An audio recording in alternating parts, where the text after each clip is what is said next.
What was formerly used as means of entertainment and escapism have now just become yet another way to drain consumers of their hard earned money.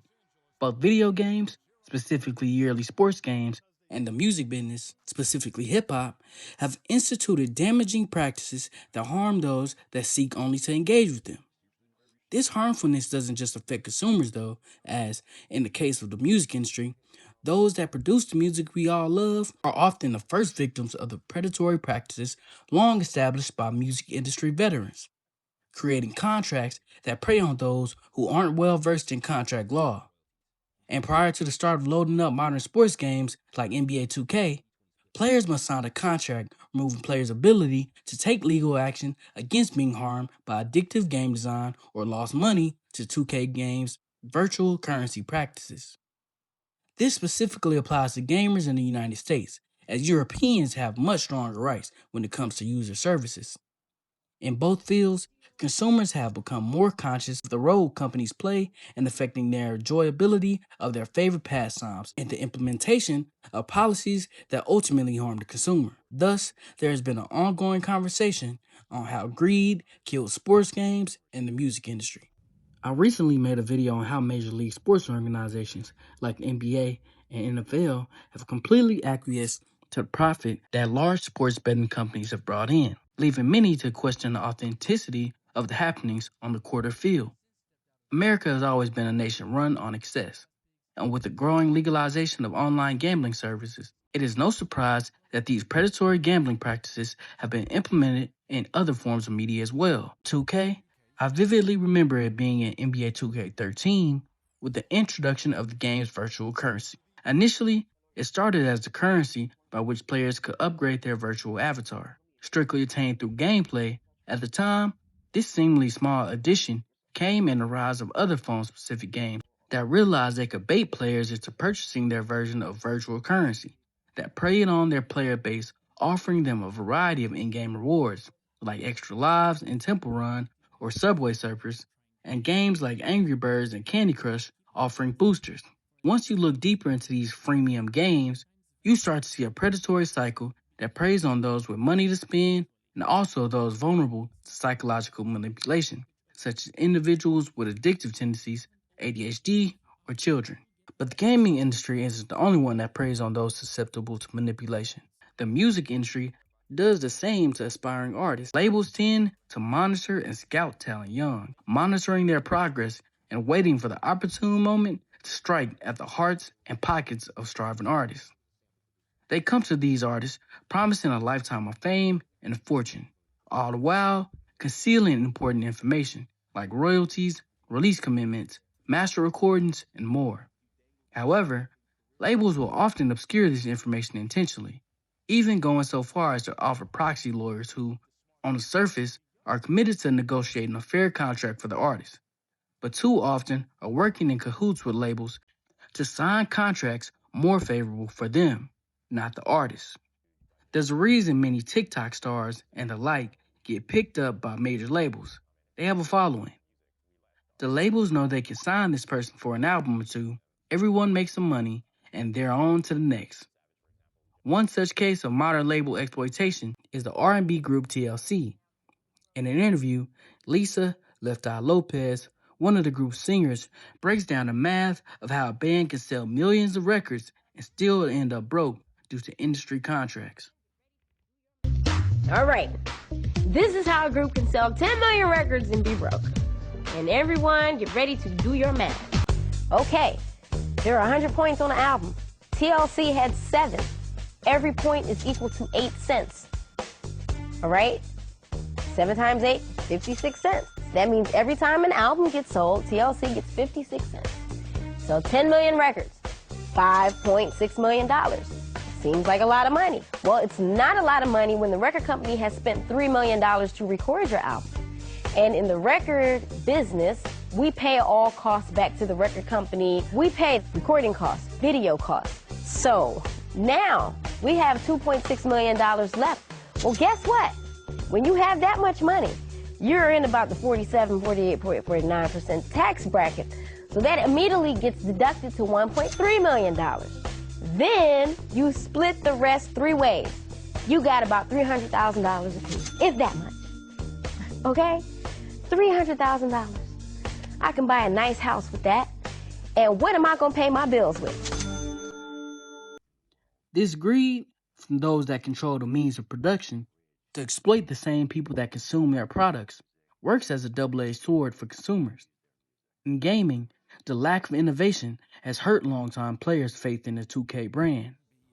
At one point in the mid-2000s, it seemed NBA Live was poised to be the definitive basketball video game going into the next decade. However, the acclaim they received allowed them to grow complacent. While they stalled, their competition only grew stronger.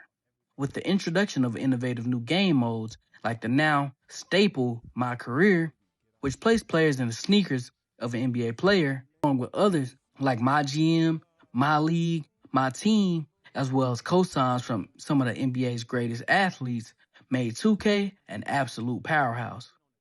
While NBA Live did attempt to make a comeback with NBA Live 18, by then, by releasing subpar video games in the midst of 2K's dominance, the damage had already been done. Unfortunately, the same issues of complacency that plagued NBA Live extended to 2K once their competition was eliminated. Now, being the only basketball game on the market, 2K was able to maintain their stranglehold on the basketball video game without having to innovate. This manifested itself in several ways.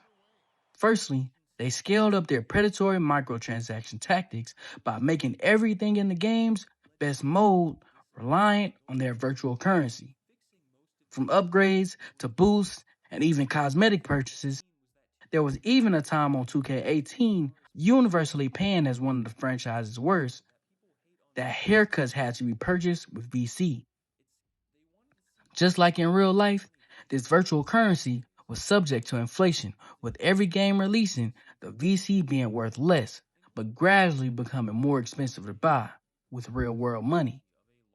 On top of this, 2K didn't emphasize development on game modes that didn't require VC purchases, opting to only pursue those that profited the company at the expense of the consumer, completely doing away with game modes like NBA 2K13's Create a Legend, which allowed you to take control of any existing NBA player, play through a career-style simulation. In music, it feels like the lack of innovation is even more prominent. In an interview set in his hometown of Long Beach, California, when asked his thoughts on the Kendrick Lamar versus Drake rap battle, Vince Staples instead enlightened his listeners on the shifts happening behind the scenes in the music industry that went unnoticed. So I'm signed to Universal, right? Yeah. I've been signed to Universal since I was 17. That record label just folded all of its independent labels and subsidiaries into each other, which means how we was kids, you got Rockefeller, you got Def Jam, you got all these things, none of them exist no more. They fired all the heads of the labels, and if they didn't, they turned them into glorified A&Rs. They cut off 50% of the people who work in all these departments. Most of those people is us, people of color that come from hip-hop and R&B and these other things, right? Then you got record labels opening up IPOs. You got record labels destroying their relationships with TikTok, Spotify, things that pay out artists because they want to start their own shit. So then we getting priced out of our contracts. We getting priced out of our imprints. There are no labels basically that are incentivized to sign black music, and it's happening in front of our eyes. And while Taylor Swift is fighting for people to be able to have streaming money, niggas is on the internet arguing with each other about some rap shit. One can imagine the buildup of anticipation waiting for their favorite artist's latest album, closely following the rollout, the commercials advertised on television, watching their interviews and music videos that accompanied the forthcoming album, all culminating in the album release date. Willfully standing in line and gleefully taking home the album to dissect. With the advent of streaming, while making music listening, while it does make music listening more convenient, the thrill of anticipation has instead been replaced with having your favorite artist lazily post on Instagram about their latest body of work. The albums themselves have been catered specifically for streaming instead of creating a cohesive body of work. Hoping to milk as much money as possible from streaming, the current musical landscape has been filled with short songs and bloated albums with 20 plus tracks that have replaced concise and conceptual music, and with over 100,000 to 150,000 new tracks being released on streaming every day, along with the deprioritization of artists themselves at record labels, there are millions of talented artists that go unheard. 2K's yearly release schedule, alongside their predatory microtransactions, have also taken the fun out of simulation basketball games. There was once a time when the 2K release was extremely hyped up by the community. Content creators would break down each frame of the trailer. Players would do videos excited to learn their overalls for the upcoming games. And fans would even stay up late just to play the prelude before the game officially even came out. But with each new release, it seems like the lifeblood of this once proud franchise has been drained. No longer faced with the competition of NBA Live to keep the developers at 2K on their A game, and a consumer base so starved for basketball content they'll play anything 2K will shill out, the company has let their foot off the proverbial gas. The creators, who were once pillars of the community, have all since moved on to better games, the work to develop their content. Former 2K creator turned prolific streamer, Agent Zero had a solution. Instead of a game where players would continuously pay for a new yearly release, there should be instead a game like Fortnite, still a simulation basketball game, but free and fit with microtransactions purchased strictly for cosmetics, not being tied to upgrades. However, as 2K maintains its commanding grip over the simulation basketball game market, that change is unlikely to occur. Ultimately, both the sports gaming industry and the music industry have drifted away from the creativity and passion that once made them excited for consumers. Instead of prioritizing innovation, authenticity, and artistic development, corporations have increasingly focused on maximizing profits through predatory business practices, oversaturation, and manipulation of consumers and creators alike.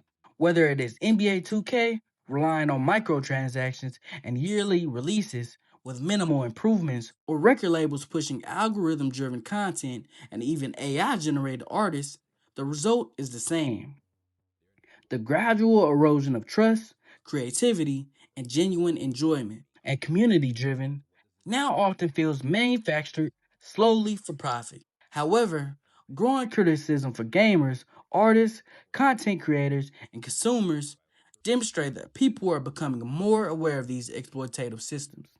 If these industries hope to regain the excitement and loyalty they once had, they must return to valuing originality, consumer experience, and the human creativity that made these forms of entertainment meaningful in the first place.